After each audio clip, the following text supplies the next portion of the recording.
everyone, welcome to my channel Alankrita Chaudhary. আপোনালোক সকলোকে মোৰ YouTube চেনেললৈ পুনৰবাৰ স্বাগতম জনাইছো এটি খুব ধুনীয়া vlogৰ হৈতে আশা কৰো আপোনালোক সকলো ভালে আছে আৰু মই একদম পুৰা ভালে আছো টিপ টপ যদি মোৰ আগৰ ভিডিঅ'ছ সমূহ চাইছে আপোনালোকে তেন্তে নিশ্চয় গম পাইছে যে মই ঘৰলৈ আহিছিলো আৰু মই ঘৰত আছো এতিয়া আজি আসলতে মাই কিছুমান বস্তু সফা কৰি আছে একচুয়ালি সফা কৰা হৈয়ে গল মোৰ vlog বনোৱা কোনো প্ল্যানে নাছিলে আনপ্ল্যান্ড vlog বুলি ক'ব লাগিব মাই কিছুমান বস্তু সফা কৰি আছে আৰু সেই বস্তুসমূহত আমাৰ বহুত মেমৰিজ লুকাই আছে ভন্টি আৰু মোৰ লগতে আমাৰ গোটেই ঘৰখনৰে বহুত মেমৰিজ লুকাই আছে মাৰ যদিও সফা কৰি হৈ গল মাই এতিয়ালৈকে থোৱা নাই গতিকে মই ভাবিছো আপোনালোককো আমাৰ সেই মেমৰিজ খিনিৰ সৈতে চিনাকি কৰাই দিও আৰু মাইনো কি সফা কৰিছিলে আৰু তাতনো আমাৰ কি মেমৰিজ লুকাই আছিলে বলক হেয়া চাও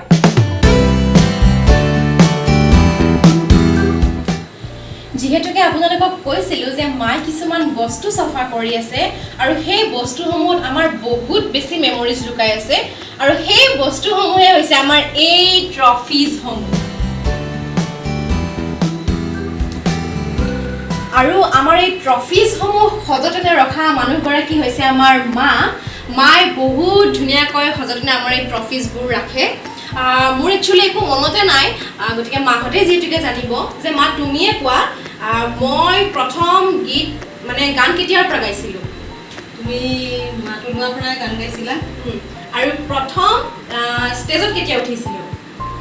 3 বছৰতে গান কম্পিটিশনত জয়েন কৰিছিলা আৰু ক'ত কৰিছিলো প্ৰথম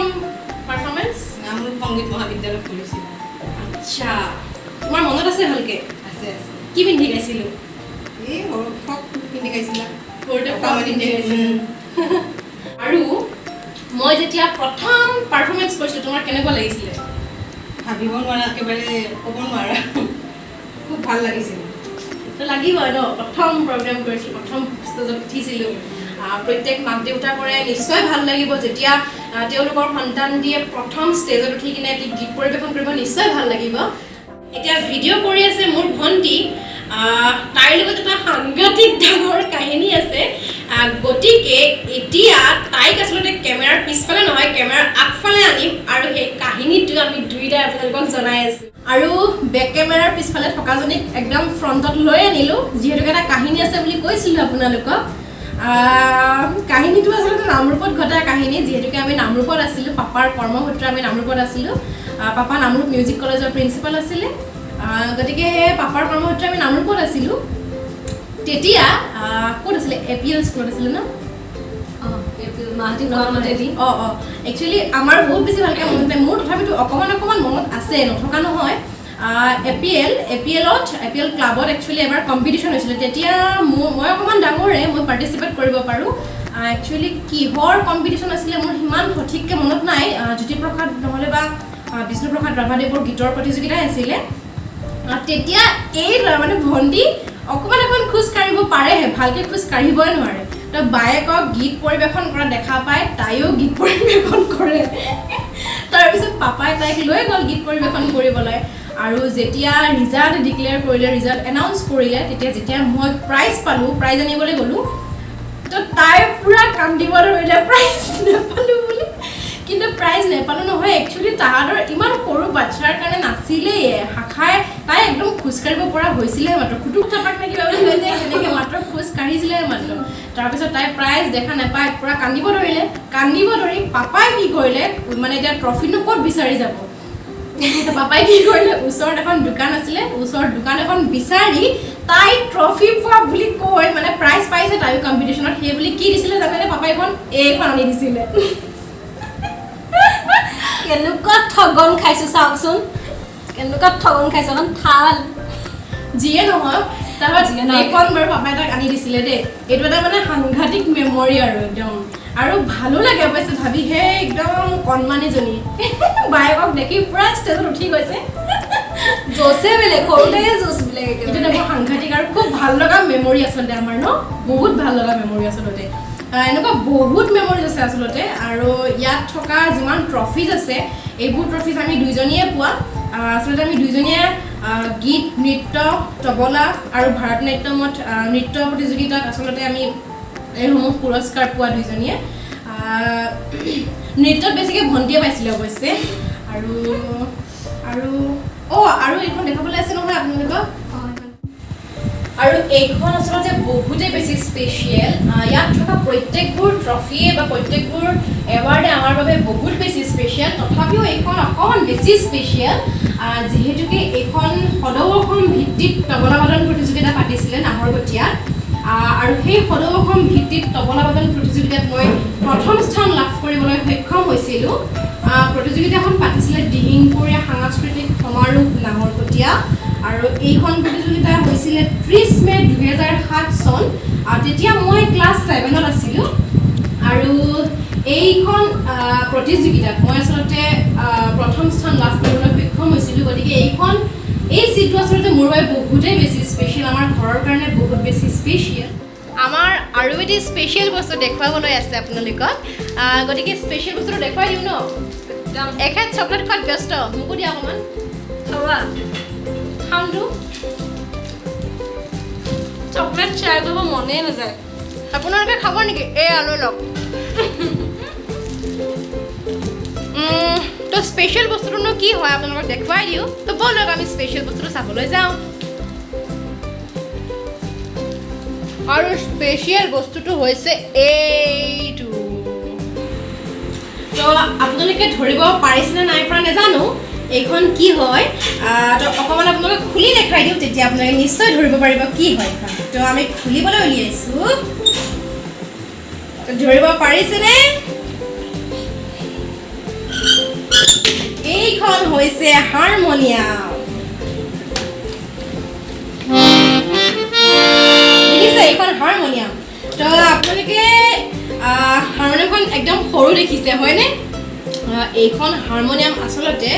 পাপাই অৰ্ডাৰ কৰি অনা হাৰমনিয়াম বহুত পাপাই যেতিয়া ছাত্ৰ ছাত্ৰীসকলক গান শিকাই থাকে আৰু তেতিয়া পাপাৰ কোলাতে বহি থাকোঁ তেতিয়া মই মানে আচলতে মই নিজেতো নাজানোৱে মই একেবাৰে সৰু আছিলোঁ মা পাপাই কোৱা মতে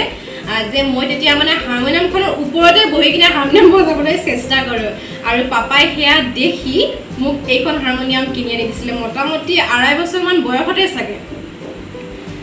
তো এইখন হাৰমনিয়াম আচলতে বহুত বেছি স্পেচিয়েল মোৰ আৰু মোৰ ভণ্টিৰ প্ৰথম হাৰমনিয়াম বুলি ক'ব লাগিব এইখন জীৱনৰ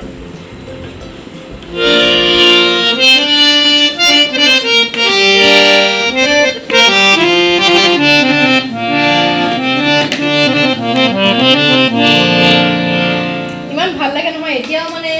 কেতিয়াবা গান প্ৰেক্টিছ কৰি ডাঙৰ হাৰমনিয়ামখন উলিয়াব পাৰি এইখনে উলিয়াই দিওঁ ইমানেই ভাল লাগে আচলতে সাংঘাতিক মেমৰিজ এইবোৰ বহুত বেছিয়ে স্মৃতি লুকাইছে এইবোৰত আচলতে তো এইখনেই আছিলে আপোনালোকক দেখুৱাবলগীয়া একদম স্পেচিয়েল বস্তুটো এইখন সচৰাচৰ কিনিবলৈ নেপায় আচলতে এইখন পাপাই অৰ্ডাৰ কৰি অনা ইতিমধ্যে আপোনালোকে মোৰ আগৰ ব্লগত মোৰ পাপাক দেখিছে মই অলৰেডি মোৰ পাপাক চিনাকি কৰাই দিছোঁ আগৰ ব্লগত তো এই ট্ৰফিজসমূহ বা এই এৱাৰ্ডসমূহৰ মাজত আৰু এক বিশেষ এৱাৰ্ড আছে আৰু সেই এৱাৰ্ডটো হৈছে এইয়া আৰু এই এৱাৰ্ডটো পাইছিলে পাপাই doctor Ambedkar fellowship national award এইটো হৈছে এইটো নেশ্যনেল এৱাৰ্ড 2019 তো এইটো 8 ডিচেম্বৰত পাইছিলে ন 2019ৰ 8 ডিচেম্বৰত পাপাই এই এৱাৰ্ডটো লাভ কৰিছিলে দিল্লীৰ পৰা doctor Ambedkar fellowship national award এই এৱাৰ্ডটিৰ লগত এইটো এটি ট্ৰফি পাইছিলে পাপাই ডক্টৰ BR আম্বেদকাৰ এয়া আছিলে নেশ্যনেল এৱাৰ্ড পাপাই দিল্লীত পাইছিলে এই এৱাৰ্ডটি গতিকে এই এৱাৰ্ডটিও আমাৰ ঘৰৰ বাবে বহুত বেছিয়ে স্পেচিয়েল এই এৱাৰ্ডটিৰ সম্পৰ্কত তুমি কিবা ক'বা নেকি এটা মোৰ বাবেও যথেষ্ট প্ৰেৰণাদায়ক ভৱিষ্যতে কাম কৰা এটা উদ্যোগনি পাইছোঁ ইয়াৰ পৰা আৰু জীৱনত কিছুমান ট্ৰফি বা কিছুমান বিশেষ বিশেষ দিন আহে আৰু এইবিলাকে মানুহক কি কৰে ভৱিষ্যত জীৱনত কাম কৰাৰ আৰু বেছি পৰিকল্পিতভাৱে কাম কৰাৰ এটা প্ৰেৰণা যোগায় আৰু সৰুৰ পৰাই আমি দুয়োজনী ছোৱালীকে কেনেকৈ পাৰোঁ সংগীতৰ লগতে শিক্ষা সাধাৰণ শিক্ষা আৰু সৎ নাগৰিক হিচাপে গঢ় দিবৰ কাৰণে যত্ন লৈ আহিছোঁ আৰু এতিয়ালৈ তেওঁলোকৰ এইবিলাক সংগ্ৰহ বিভিন্ন প্ৰতিযোগিতাত অংশগ্ৰহণৰ মাধ্যমেৰে পোৱা এইবিলাক জীৱনৰ কাৰণে আমাৰ কাৰণে তেওঁলোকৰ ছোৱালীকেইজনীৰ কাৰণে স্মৃতি হৈ ৰ'ব আৰু আগলৈ আগন্তুক দিনত যাতে এনেকৈ আগবাঢ়ি যাব পাৰে তাৰ কাৰণে মই দুইটাকে আশীৰ্বাদ ৰাখিছোঁ ভগৱানৰ ওচৰত। আজিৰ ভিডিঅ'টো একেবাৰে নভবাকৈ হ'ল আচলতে যিহেতু আপোনালোকক কৈছোঁ যে মায়ে চফা কৰিব লৈছিলে গোটেই ট্ৰফিজ এৱাৰ্ডছসমূহ তো মই ভাবিলোঁ যে ময়ো আপোনালোকৰ লগত আমাৰ এই মেমৰিজসমূহ অকণমান শ্বেয়াৰ কৰোঁ নাজানো আপোনালোকে কেনেকুৱা পালে ভিডিঅ'টি মই অকণমান জাষ্ট আমাৰ ঘৰৰ মেমৰিজসমূহ আপোনালোকৰ লগত শ্বেয়াৰ কৰিবলৈ চেষ্টা কৰিলোঁ ব্লগটোৰ যোগেদি তো যদিহে আপোনালোকে মোৰ এই ভিডিঅ'টি চাই ভাল পালে দেন লাইক শ্বেয়াৰ আৰু কমেণ্ট কৰি জনাব যে কেনেকুৱা পালে ভিডিঅ'টি আৰু লগতে ছাবস্ক্ৰাইব কৰি দিব যদিহে ছাবস্ক্ৰাইব কৰা নাই আৰু বেল বাটনটো ক্লিক কৰি দিব মোৰ আপকামিং ভিডিঅ'সমূহ পাবৰ বাবে গতিকে আজিলৈ ইমানখিনিতে এৰিছোঁ ষ্টে ছেফ বাই বাই